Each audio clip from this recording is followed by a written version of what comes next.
ದಾಂಡೇಲಿ ನಗರದ ಹಳೆ ದಾಂಡೇಲಿಯ ಮನೆ ಕುಸಿತ ಸ್ಥಳಕ್ಕೆ ಅಧಿಕಾರಿಗಳ ಭೇಟಿ, ಪರಿಶೀಲನೆ, ಪರಿಹಾರದ ಭರವಸೆ.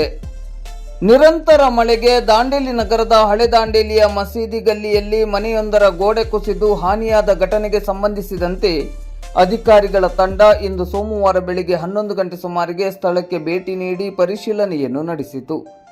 ದಾಂಡೇಲಿ ನಗರಸಭೆಯ ಪೌರಾಯುಕ್ತರಾದ ವಿವೇಕ್ ಬನ್ನೆ, ಸಿಪಿಐ ಶಿವಾನಂದ್ ಅಂಬಿಗೇರ್, ಪಿಎಸ್ಐ ಕಿರಣ್ ಪಾಟೀಲ್ ಹಾಗೂ ಕಂದಾಯ ಇಲಾಖೆಯ ಅಧಿಕಾರಿಗಳು ಮತ್ತು ಸಿಬ್ಬಂದಿಗಳು ಜಂಟಿಯಾಗಿ ಘಟನಾ ಸ್ಥಳಕ್ಕೆ ಭೇಟಿ ನೀಡಿದರು.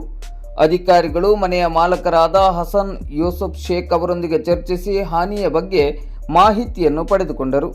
ಕಂದಾಯ ಇಲಾಖೆಯ ಅಧಿಕಾರಿಗಳು ಸ್ಥಳ ಪರಿಶೀಲನೆ ನಡೆಸಿ ಪ್ರಕೃತಿ ವಿಕೋಪ ಪರಿಹಾರ ನಿಯಮದಡಿ ಅಗತ್ಯ ಪರಿಹಾರಧನ ನೀಡುವ ನಿಟ್ಟಿನಲ್ಲಿ ಅಗತ್ಯ ಕ್ರಮ ಕೈಗೊಳ್ಳುವುದಾಗಿ ತಿಳಿಸಿದರು. ಬಾತ್ರೂಮ್ ಇತ್ತು, ಜಾಗ ಎಲ್ಲ ಯಾರ್ದು ನಿಮ್ದೇನಾ? ಅದು ನಮ್ದಿಲ್ಲ ಸರ್, ಬೇರೆಯವ್ರ ಜಾಗ ಬಿದ್ದಿದ್ದು ಸರ್.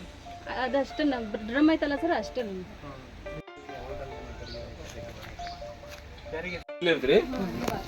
ಬಾಜು ಕಲ್ರಿ, ಈ ಮನೆಗೆ ಯಾರು ಇರ್ತಾರೆ?